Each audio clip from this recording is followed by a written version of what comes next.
Good morning, viewers, and welcome to another edition of the Absa Business Connect Series. The Absa Business Connect Series is to help you find ways to get things done and bring your possibilities to life. And that's our promise to you as a brand. So as brand Absa, this is what we aim to do. Today, we're going to have a very interesting discussion on people and creating and building an engaged and passionate workforce. Coming Sunday is Workers' Day, May Day as we call it, and as we celebrate, we also need to understand how we can create that passionate team who will be so excited to be at work and to actually be part of the organization. And to help us delve into that today is our Director for People and Culture, Mr. William Ismon. William, welcome. Thank you very much. Thank you very much, Cyril, and good morning to our listeners. Good morning, colleagues. I hear my title and I'm like, it's like a sentence. It's got a comma and it's got a full stop in it. It's a whole sentence. That's interesting. Anyway, so if this is your first time joining us on the Absa Business Connect series, we would like to let you know that if you go on our Absa Facebook page, we have lots more series that we've gone through over the past 2 years. And you can go through a lot of interesting topics to help you build your business in the right direction. And today we are going to talk, as I already mentioned, we are talking about building an engaged and passionate team. And usually when you talk about anything concerning employees and staff, you hear the word a lot, engage, they have to be engaged. And sometimes you begin to think, is it the engagement that we do and have engagement rates? William, can you give us a little bit more understanding of engagement when it comes to people? Thank you very much, Cyril. Well, I would say that you kind of draw a parallel between the engagement piece, marriage, and the kind of enthusiasm, the emotional connection that one has in that aspect. You're drawing a parallel to the workplace, and it's basically the same thing. The level of enthusiasm, dedication, passion, the emotional attachment a worker, and I don't like using the term worker, colleague, attaches to their work and to the organization. That basically is a simple definition of engagement, the level of emotional attachment. That's interesting. So the way you have emotional connection with either your girlfriend, your wife, or... Spot on. Same Spot on. You're married to your work. That's interesting. So viewers, as we continue, we're going to talk about various aspects of creating an engaging and passionate colleague or workforce. As we do that, you can post your questions on our pages, and when it's time for us to respond to them, I'm sure William would do just that and respond to all our questions. Thank you. So, William, as you talk about engagement, what I get is the emotional feel and connection. Now, is it possible to measure this, or how are you able to measure? Are there any indicators and parameters to measure? Yes, there are. Just like it's in the marriage, where you can say that this person said he loved me, doesn't love me again. In the organization, in the workforce, there are matrices. There are many matrices. And what I intend to do with this session is to break down a lot of this to the simplest level so we can all understand and not use too many HR jargons. Yes, there are matrices. When you talk about employee net promoter score, that is the level at which colleagues, your staff, would sell your organization to others out there. That's the employee net promoter score. You're talking about employee satisfaction score index. That is the level at which colleagues are happy working in the organization, satisfied with the jobs they do, satisfied with their leadership, satisfied about the environment that's in which they work, from the wellness point of view, from the performance management point of view, from the reward point of view. So there are matrices in measuring employee engagement. I would even want to break it down even from the macro level. That's why you're talking about the corporate, at the corporate level, even to the micro level, at the departmental level, where they are by the cooler conversations, having chats with your colleagues, the level at which colleagues participate in departmental activities, in departmental meetings, in departmental projects. All those can be measurements. So you could have the qualitative and the quantitative parts of measuring employee engagement. Great. So I'd like us to talk a little bit more this time about the key drivers for employee engagement. What for you are the key drivers if you are talking about employee engagement? So even breaking it down more, before I even come to this question, just to give an illustration of what employee engagement is. So the organization is paddling, and I always use this analogy when I'm talking to our colleagues. The organization is paddling in a particular direction.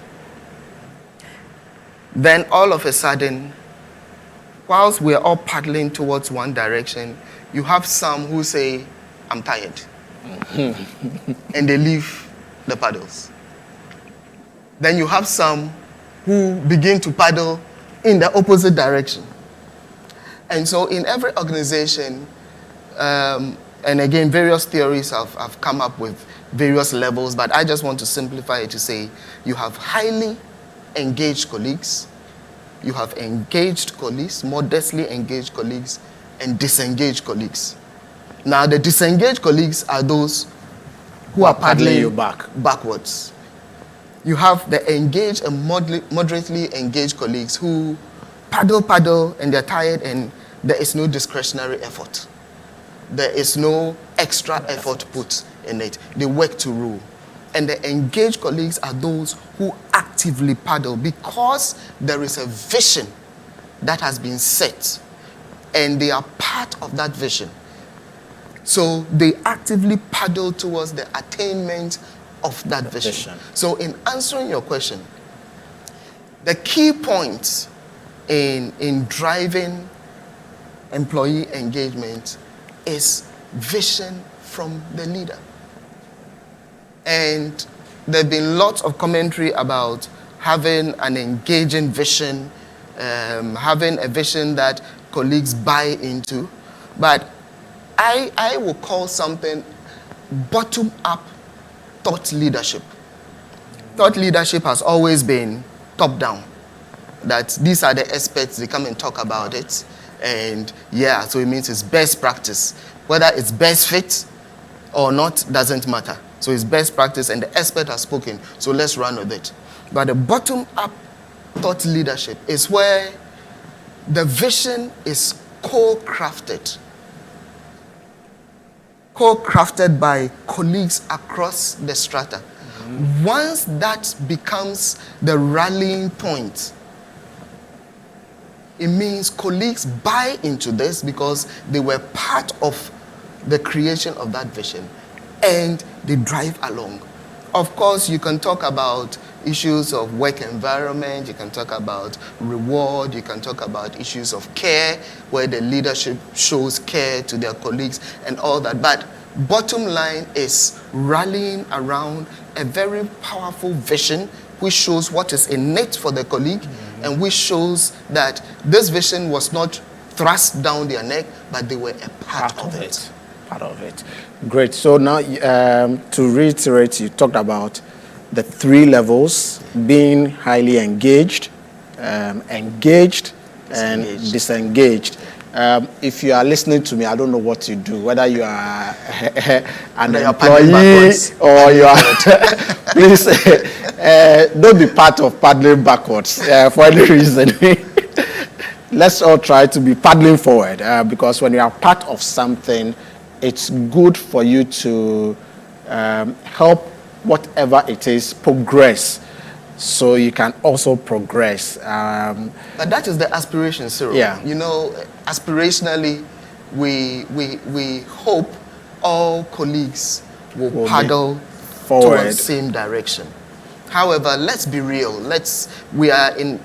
Organizations are made up of human beings. Our clients are made up of human beings. Our regulators are made up of human beings. Organizations are human. And in every organization, you will not have 100%. You would have a Mensa. You will not have 100% of all colleagues. So the responsibility, because it's the leader's responsibility to bring all colleagues along, including those who may be paddling backwards. It's important that as leaders, and so what I'm saying basically is, and I know many will not agree because there are so many theories around this whole engagement thing, but for me, engagement rises and falls on the back of leadership. And how leadership interacts with their followers. Okay, so the fact that you talked about some not being engaged and all that brings me to my next question, which is really about, so at what point can you say that, oh, I have a very engaged team or workforce? Or do you, because obviously what you've said, that means you can't wait till you have 100% of all colleagues or employees highly engaged for you to say, I'm engaged. So, but at some point you should be able to say, my organization or my team is engaged. At what point? Cyril, controversial as it may sound, if I ever do a survey and I have 100% employee engagement, I will take it with a pinch of salt. It's false. You won't have. You want to face reality. You won't have 100% at any point in time T. At that point, you are forcing it. But when you get to see a critical mass, and I would not want to use the 80-20 Pareto rule, but from the engagement point of view, where it says, at least if you have, at the minimum, a 60% of highly engaged colleagues, it would show in the results, it would show in the innovation, it would show in teamwork, it would show in collaboration, it would show variously in the way we bring out in productivity as the organization at the macro level and at the functional level, at the departmental level, maybe in your small business, at the store, wherever it is, it would show in the results that are driven, where colleagues, your staff take initiative. Your colleagues don't work to rule. Your colleagues, the working hours, 40 hours a week, 8 hours a day, 8 to 5. So the colleague is in the office at 7, and he says, well, work starts at 8. So I'm sitting down. 5, there's still so much on your desk. Oh, it's 5 o'clock, I've closed. Those are all telltale signs of engagement or disengagement. But where there is discretionary effort, where colleagues see that something is going wrong, it may not be even in their department, it may not be in their particular function, but they take interest in it. When a colleague goes out and they hear bad press about their organization, they defend it to a hilt. They stand up for their leader. They stand up for their organization. Those are all signs of colleague engagement. And of course, the end of it would be the level of productivity. Great. So before we go on break, can we, I'm sure you'd have touched on some of it, but to the heart of the question, the topic for today, how do you build an engaged and passionate workforce? We've talked about the elements. Yes. How do you? So again, you could talk about, you could have a whole Bible of various interventions and various activities. But I will talk about those that have worked for us at Absa. Our leader, talking to colleagues, came up with a people vision, building an aspirational place to work. That's been her vision. And we all bought into that vision. We all contributed into crafting that vision, building an aspirational place to work. What are the building blocks in that? Like I said, organizations are made up of human beings. What is it that the human beings want? It's important from the quantitative point of view that we do surveys. We pick up ideas. We pick up feelings in the organization. The human beings in your organization know what they want and what makes them tick. What stops you from going to them to find out what is it that you think we should be doing as a management team, as leaders, to make this place the aspirational place you want it to be? And that was our strategy. We went to the colleagues.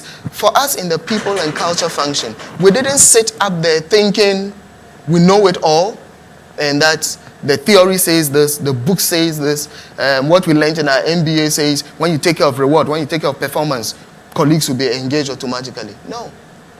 It's important you create communication avenues for a bottom-up thought leadership, like I said, where you recycle it and it becomes a top-down, bottom-up, a whole 360-degree communication cycle, where consistently colleagues tell you, have we thought about this? Have we thought about doing this?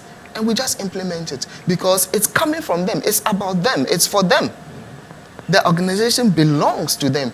We call them the Absa ambassadors. They are our Absa ambassadors. And so you go to them and they give you all the information.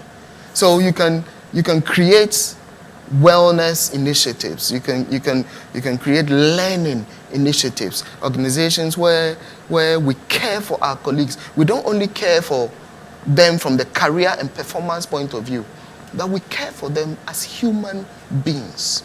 We care for their families because they leave home and spend more than 10 hours, 12 hours at the workplace, more than they spend with their family.